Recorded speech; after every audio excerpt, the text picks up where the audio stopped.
bem-vindo a mais uma edição do Ponto de Encontro. Essa semana, no dia 25, foi comemorado o Dia do Doador Voluntário de Sangue. A data serve para homenagear milhares de pessoas que fazem a diferença na vida de muita gente. Mas outros tipos de doadores também merecem a nossa homenagem. Hoje, o Ponto de Encontro fala sobre doação. E para isso, nós recebemos hoje no nosso estúdio a doutora Acacira Araújo. Ela é do Centro de Hematologia e Hemoterapia de Campinas, e a Marli Fernandes. Ela é assistente social e coordenadora de estágios da Faculdade de Serviço Social aqui da PUC. Doutora Acacira, Marli, obrigada pela presença hoje aqui no Ponto de Encontro. Doutora Acacira, queria começar o nosso bate-papo com você. A gente sabe que nesse período do ano, infelizmente, diminui bastante a coleta de sangue, né? E é justamente o período do ano que mais se precisa desse tipo de doação. As pessoas ainda não têm essa consciência, ainda é complicado nesse período do ano contar com as pessoas que doam sangue? Bom, obrigada pelo convite. Na verdade, Malu, a gente tem uma deficiência crônica quando a gente fala em doação de sangue. É comum as pessoas sempre ouvirem campanhas e sempre perguntarem, mas estão sempre precisando, estão sempre precisando. A gente está sempre precisando, porque a gente tem uma questão numérica desfavorável aqui no Brasil e uma questão também qualitativa. Em relação à questão numérica, a Organização Mundial de Saúde considera como ideal quando a gente tem cerca de 5 a 6% da população doando sangue regularmente. E a gente entende que esse regularmente é pelo menos 2 vezes por ano. Aqui no Brasil, esses números não chegam a 2%. O ano passado, o Ministério da Saúde publicou que isso girou em torno de 1,8%. Então, a gente já está numericamente desfavorável. Além da questão numérica, como eu falei, tem a questão qualitativa, ou seja, a questão da compatibilidade do sangue que é doado. Nem sempre aquele sangue que é doado, ele é compatível com aquelas pessoas que estão precisando, porque a gente tem a questão dos grupos sanguíneos, a gente tem as questões específicas de pacientes que estão, por exemplo, em tratamentos para transplantes, inclusive os transplantes renais, que esses requerem uma situação ainda mais especial, que são os sangues que a gente chama de sangues fenotipados, por exemplo, que você dificulta ainda mais essa compatibilidade. Numericamente, no Brasil, os dados do Ministério da Saúde mostram uma ascensão em relação ao número de doadores. Porém, isso não está acompanhando ainda a nossa necessidade. Então, o ano passado, estimou-se que esse crescimento foi em torno de 5%, mas a necessidade de transfusão foi em torno de 7%. Então, a gente ainda não consegue balancear bem esses números. E, doutora, na sua opinião, você que trabalha diretamente com isso lá no centro, por que ainda existe essa falta? É uma questão de conscientização, é uma questão de medo da população? Olha, são muitos fatores. Os países que têm uma cultura de doação, são países que incentivam essa doação desde a escola primária. Então, existe uma cultura educacional da doação. Aqui no Brasil, a gente não tem essa cultura. E não tem também a cultura em relação às empresas. As empresas fazerem campanhas ou mesmo destinarem seus funcionários para que eles se ausentem durante algumas horas do seu tempo para fazer uma doação. Então, eu acho que é mais uma questão cultural mesmo, né? Tem a questão do medo, tudo isso. Agora, a gente observa que em situações, por exemplo, de tragédias, a população responde bem. Os lugares onde acontecem tragédias naturais, como a gente viu acontecer agora recentemente em Minas Gerais, as pessoas procuram os bancos de sangue com maior frequência. Então, me parece que isso é uma questão mais cultural mesmo. E a solução, então, seria tentar fazer isso parte da rotina do brasileiro? Fazer o que a gente está fazendo aqui agora, né? Tentar conscientizar as pessoas da importância da doação e cada vez mais levar isso ao maior número de pessoas para que a gente possa simplificar. Doar sangue é um ato muito simples, requer só alguns minutos, o sangue que é doado ele é rapidamente reposto e só traz vantagens para quem está doando e também para quem está recebendo. Então, eu acho que é mais uma questão cultural mesmo, da gente incentivar a doação. E, doutora, agora falando um pouquinho do procedimento para doação de sangue, justamente para tentar desmistificar esse medo que muita gente tem. Quem pode doar sangue e como é que funciona o procedimento de doação? Aqui no Brasil, pessoas de 16 a 69 anos podem doar sangue. Os menores de 18 anos precisam de autorização por escrito dos pais ou responsáveis. A maioria dos serviços de hemoterapia, que é como a gente chama os bancos de sangue, possuem já, através de seus sites, locais apropriados para que a família possa imprimir em casa e ele já chegar com essa autorização. Não precisa estar acompanhado dos pais, mas precisa ter uma autorização por escrito. Pessoas que tenham mais de 50 quilos e que tenham boa saúde. Se tomar alguma medicação, se estiver fazendo algum tratamento, a gente pede que leve o nome desse tratamento, o nome desse remédio, porque isso vai ser avaliado. Quando você chega a um serviço de hemoterapia ou banco de sangue para fazer uma doação, você deve portar um documento oficial com foto, habilitação, RG, passaporte, carteira de trabalho, apresentar esse documento, é feito um cadastro, onde você vai identificar essa pessoa que está doando, o seu endereço, para que a gente possa entrar em contato com ela. A seguir, ela passa por uma entrevista com um profissional habilitado da área de saúde, onde nós vamos verificar a aptidão dessa pessoa à doação. Aí faz peso, altura, para que a gente saiba o volume de sangue que pode ser colhido, e uma entrevista para medir as condições de saúde. A partir daí, a pessoa faz a doação e depois da doação ela deve permanecer por 10 minutos, que é um momento que a gente aproveita para hidratar o doador com sucos, com lanches, também oferecer lanches. Ou seja, é um processo que dura aproximadamente 40 minutos. E esse sangue doado é reposto pelo organismo em alguns dias, doutora? Na verdade, em algumas horas a gente já tem essa reposição, porque a gente tem alguns órgãos que funcionam como reguladores e aí a gente tem um processo natural de adaptação. Mas, ao longo de alguns dias, a gente já tem essa reposição. Existe um intervalo que é estabelecido de segurança para a doação, que é para mulheres a cada 4 meses e para homens a cada 3 meses. Mulheres, por conta principalmente do seu biotipo e dos eventos menstruais, aí a gente retarda um pouquinho mais 4 meses. Mas em situações especiais, a gente pode até convocar fora desses prazos. Mas, em geral, a gente pede para aguardar esses prazos. Por isso que a Organização Mundial de Saúde fala que o ideal é que exista um percentual de 5% a 6% da população que doem 2 vezes por ano. A gente respeitaria esse prazo e a gente teria completamente abastecido os estoques sanguíneos. Tá certo, doutora Cacilda, você já explicou para a gente mais ou menos como é o procedimento, mas a nossa repórter Karina Rocha foi conhecer a rotina de alguns doadores no Hemocentro aqui de Campinas. Confira só na reportagem. Por fora, eles ainda expressam certo nervosismo pelas agulhas, mas por dentro, o sentimento de ser um doador faz valer a pena. E esse pessoal aqui entende bem disso. Essa deve ter chegado na 10ª, mais ou menos. Desde 2012. Periodicamente desde 2010. O Marco, a Gabriela e a Regina estão no Hemocentro da Unicamp, que recebe diariamente cerca de 50 pessoas querendo ser doadores de sangue. Apesar de muitos terem essa vontade, poucos conhecem o processo. Para o doador, é necessário atender os requisitos básicos e também entender o impacto que esta ação pode ter na vida dos que precisam. Antes de qualquer coisa, é realizado um cadastro para a identificação no Hemocentro. Depois disso, é feita uma pré-triagem, onde as enfermeiras conseguem verificar a pressão arterial, pulso, além de fazer o teste de anemia. Na triagem, o doador passa por uma entrevista e, se não houver nenhuma restrição, pronto, é a hora da coleta. Em questão de 10 minutos, missão cumprida. Eu acho importante porque tem muita gente que precisa de sangue e tem poucos doadores, então eu acho que assim eu estarei fazendo a minha parte porque eu posso precisar um dia também, ou alguém da minha família, enfim. Minha mãe fez uma cirurgia semana passada e ela precisou de transfusão sanguínea, então eu vim aqui repor. Porque muitas pessoas precisam, elas nem sempre são acidentadas, né? Muitas pessoas estão doentes, elas precisam de doação de sangue. E apesar da doação de sangue ser mais frequente, a doação de medula óssea nos hemocentros da região de Campinas recebe cerca de 1.100 cadastramentos por mês. Diferente da doação de sangue, a doação de medula óssea não acontece na hora. Os interessados devem fazer um cadastro no Hemocentro, que em seguida coleta uma amostra de sangue para exame. O resultado indica as características genéticas do doador, que é incluído no Registro Nacional de Doadores Voluntários de Medula Óssea. Caso haja pacientes compatíveis, ele é convidado a fazer a doação. O supervisor de manutenção, Flávio Santos de Oliveira, se cadastrou para ser um doador de medula óssea. Eu já tive conhecidos, né, que não teve assim a possibilidade de haver um transplante, né, e ter perdido suas vidas, né?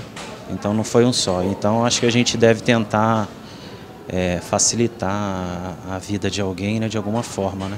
Independentemente do que é doado, o que faz a diferença no fim das contas é a possibilidade de, em troca de alguns minutos, dar ao próximo uma vida inteira. É gratificante. Eu sinto que eu estou fazendo a minha parte ajudando as pessoas, eu acho que isso é importante. É o mínimo que uma pessoa pode fazer pela outra, né? É uma forma simples que o corpo repõe e não tem problema nenhum, não tem contraindicação. Doutora Cassida, a gente viu aí na reportagem os procedimentos de doação de sangue, que é aquilo que você já tinha explicado para a gente no começo do programa.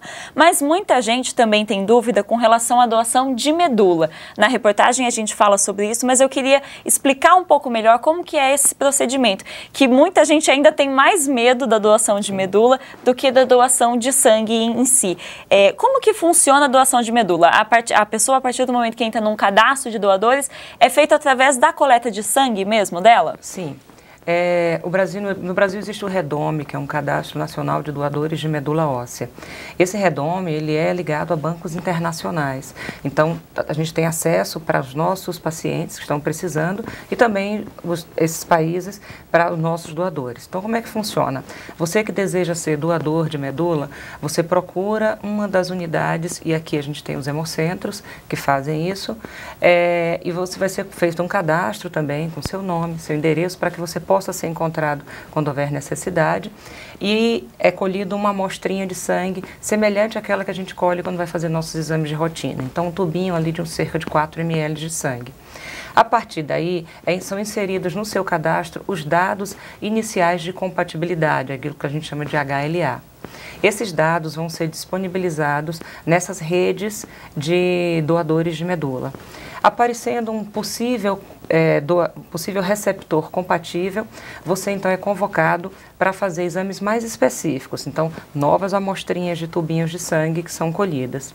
E aí é feito os exames de maior compatibilidade, que a gente chama.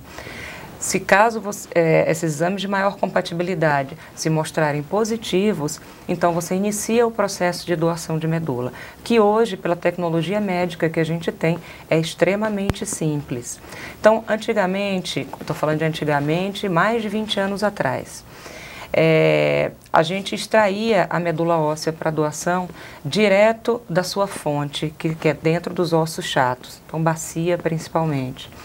E que era um processo bastante doloroso, o doador precisava ser sedado para isso. Atualmente, existe um processo muito simples que se chama doação por aférese. É uma máquina que fica conectada ao doador através de um catéter, semelhante àquele catéter que a gente recebe soro ou medicações. Essa máquina ela vai filtrar essas células progenitoras hematopoéticas, também conhecidas como células-tronco, devolve o restante das células que a gente não vai precisar para doação, separa aquelas células que semelhante a uma bolsinha de sangue, e isso que se chama a doação de medula óssea. Então é um processo que dura aproximadamente de 2 a 3 horas só, a partir do momento que é estabelecida a compatibilidade, a verificação de exames de sorologia negativa, etc. E assim como o sangue, a medula também é recomposta, a medula do doador? Sim, sim, ela também é recomposta. Esse processo de doação, você passa por uma série que eu acho que a doutora vai explicar melhor um pouquinho depois, porque é bem semelhante à doação de órgãos, né? Já que a medula é um órgão líquido. E ele é reposto. Existe um processo inicial para a doação que, como essas células estão prioritariamente dentro dessas cavidades ósseas, a gente dá uma medicação para esse doador durante 5 dias em média, uma medicação subcutânea, né, nem injeção, é uma medicaçãozinha subcutânea, para aumentar essa produção dessa célula hematopoética e também fazer com que aumente a circulação dela no sangue periférico, que é o sangue que a gente chama que está correndo nas nossas veias.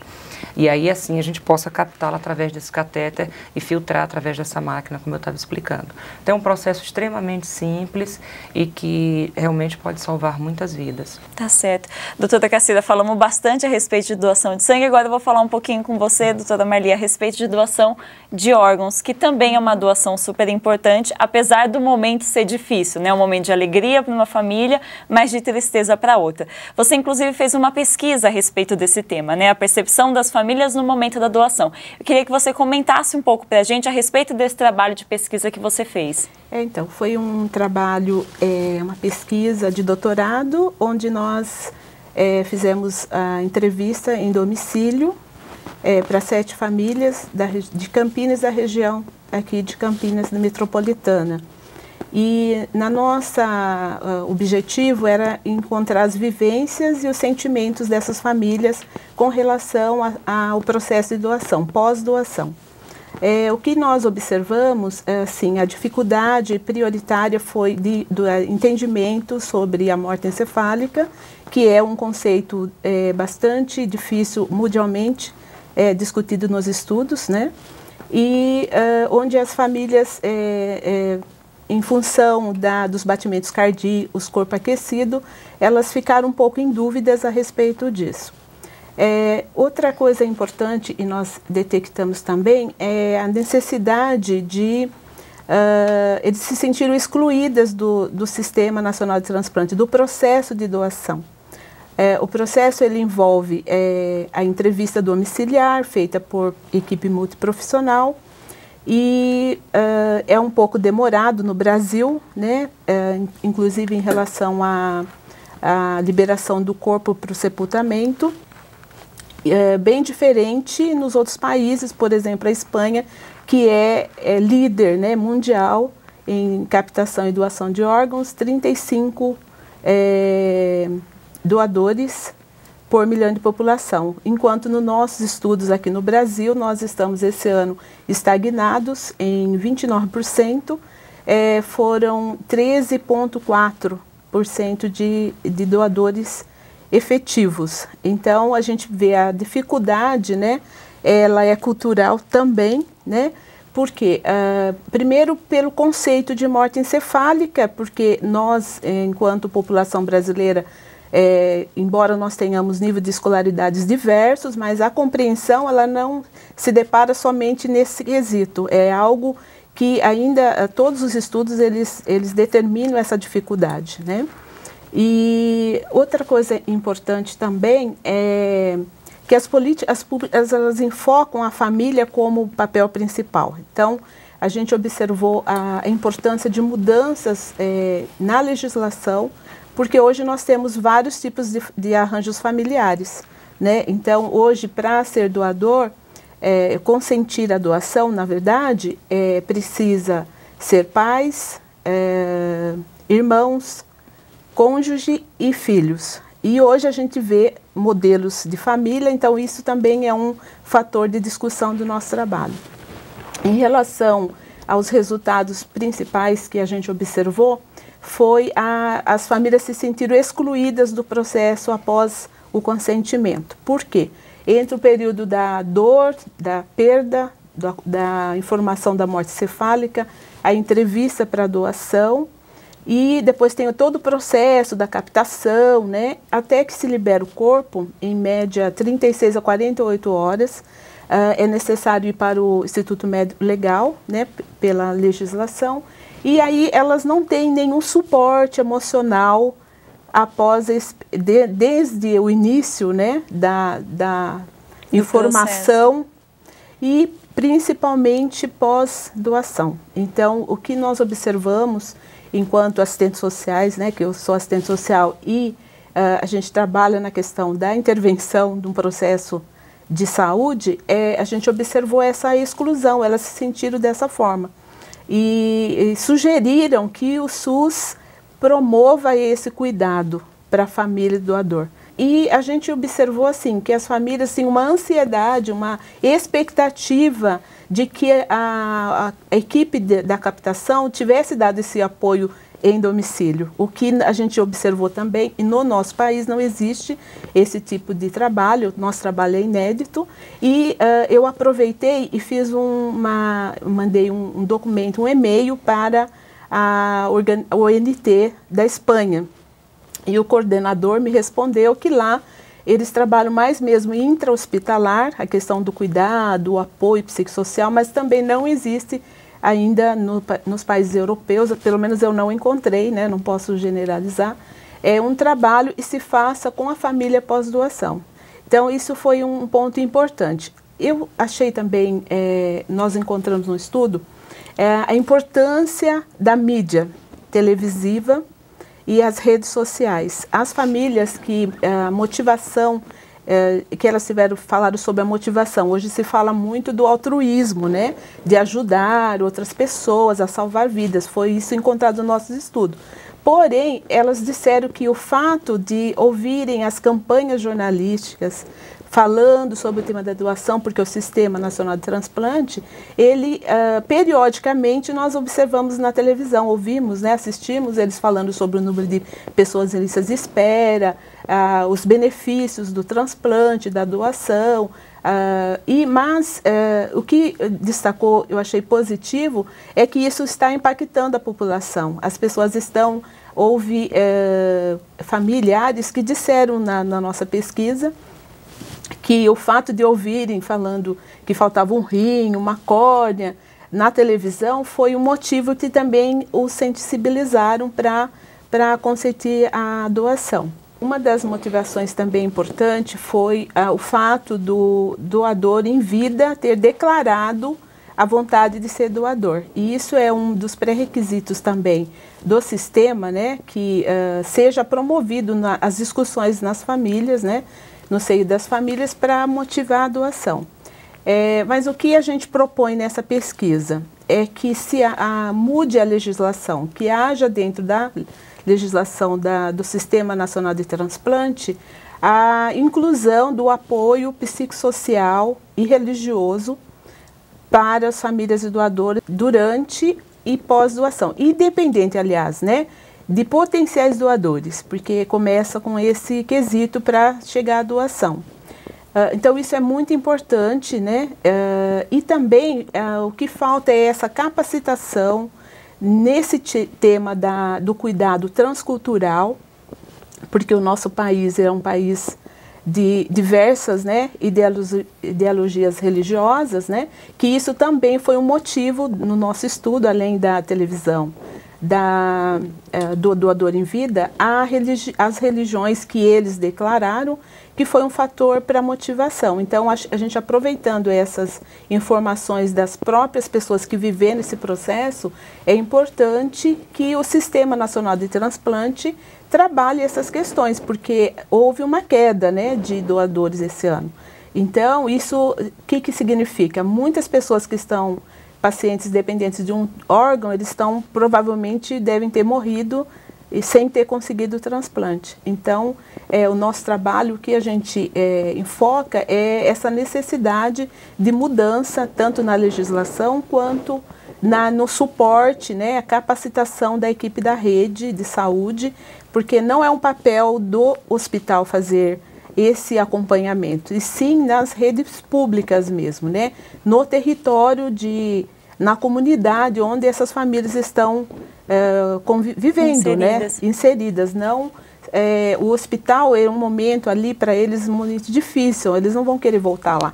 Mas na rede, né, facilita esse cuidado até que elas possam se restabelecer emocionalmente. Tá certo. Bom, a gente falou sobre doação de órgãos, doação de sangue, mas a nossa repórter Rafaela Ribeiro também vai mostrar pra gente um tipo de doação diferente, mas que faz a diferença na vida de quem recebe. Confira só. Lava, penteia, alisa. A rotina com os cabelos é extensa e faz parte da vida de muitas mulheres. O cabelo é o maior símbolo da vaidade feminina. Por isso, é tão difícil quando uma mulher passa pelo processo de perda dele por causa de alguma doença. Mas mesmo nesses momentos, tem gente capaz de fazer a diferença. O que era para ser só um corte, virou um gesto de solidariedade. Em 2014, a Manuela doou parte dos cabelos para uma organização que confecciona perucas para mulheres e crianças com câncer. Particularmente, eu não tenho tanto apego com o cabelo, mas depois de ter cortado, eu percebi quanto as pessoas valorizam isso. E quando 1 centímetro ou 2 fazem diferença, mas para mim não faz. E se eu puder ajudar essas pessoas, para mim é ótimo. Que esses centímetros que não fazem falta para mim, para outras pessoas sim. O pequeno ato teve um significado gigantesco para a estudante. A tia dela tinha sido diagnosticada com câncer e doar os cabelos foi uma forma de encorajá-la na luta contra a doença. Ela ficou super emocionada. Assim, Ela passou um momento, ainda estava complicado, né? Porque ela nunca tinha raspado o cabelo antes, poxa, foi minha necessidade.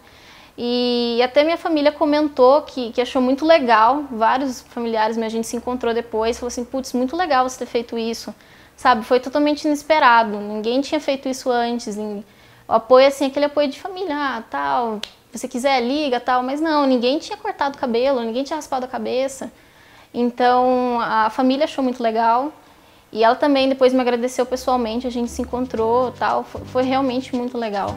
E os cachos de Manuela já estão crescendo novamente para ajudar alguém no futuro. É realmente uma sensação muito boa que adoraria reviver.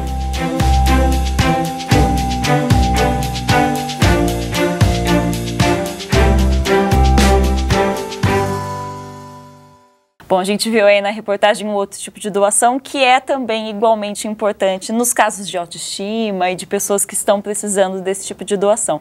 Para finalizar nosso programa, doutora Cacilda, doutora Melia, só queria que vocês deixassem um apelo. Apesar da doação de órgãos ser combinada com um momento difícil para uma família, para que as pessoas possam se conscientizar, ter essa conversa em família e também, doutora Cacilda, a respeito da doação de sangue, que não custa nada e também pode salvar a vida de muita gente. Sim. É o que a gente fala, né? São minutos da sua vida que vão representar uma vida inteira para outras pessoas. Então é a gente abrir um pouco mão da nossa comodidade e procurar os bancos de sangue da cidade, não deixar isso para os momentos de extrema necessidade, porque a necessidade de quem está precisando ela é diária. Então a gente convida a população para visitar os bancos de sangue, conhecer o processo. Se você não quer doar naquele primeiro momento, vá conhecer o trabalho. E a partir daí, então, você vê que é uma coisa muito simples, que é indolor, que na verdade, a dor é uma picada normal, como qualquer outro tratamento, uma injeção, uma coisa assim. E que a gente fala também, uma doação de sangue pode salvar até 4 vidas. E doutora Amélie, por favor. Então, nós, como as campanhas do Sistema Nacional falam que a gente deve conversar em casa, deixar explícito, né? É importante que a doação, ela salva muitas vidas. E é um ato de amor e solidariedade com o próximo, né? Embora numa situação difícil, nós precisamos, eu vou deixar a fala de dos familiares. A gente vai se sentir muito bem de ter feito o bem para aqueles que necessitam. Tá certo. Gente, obrigada pela participação hoje aqui no Ponto de Encontro. Foi um prazer receber vocês aqui nesse programa. Obrigada. Muito obrigada pelo convite. E essa edição do Ponto de Encontro fica por aqui. Outras programações e produções da TV PUC você acompanha no nosso canal do YouTube e no site que aparece na sua tela. Obrigada pela companhia, um ótimo fim de semana para você e até o próximo programa. Tchau, tchau.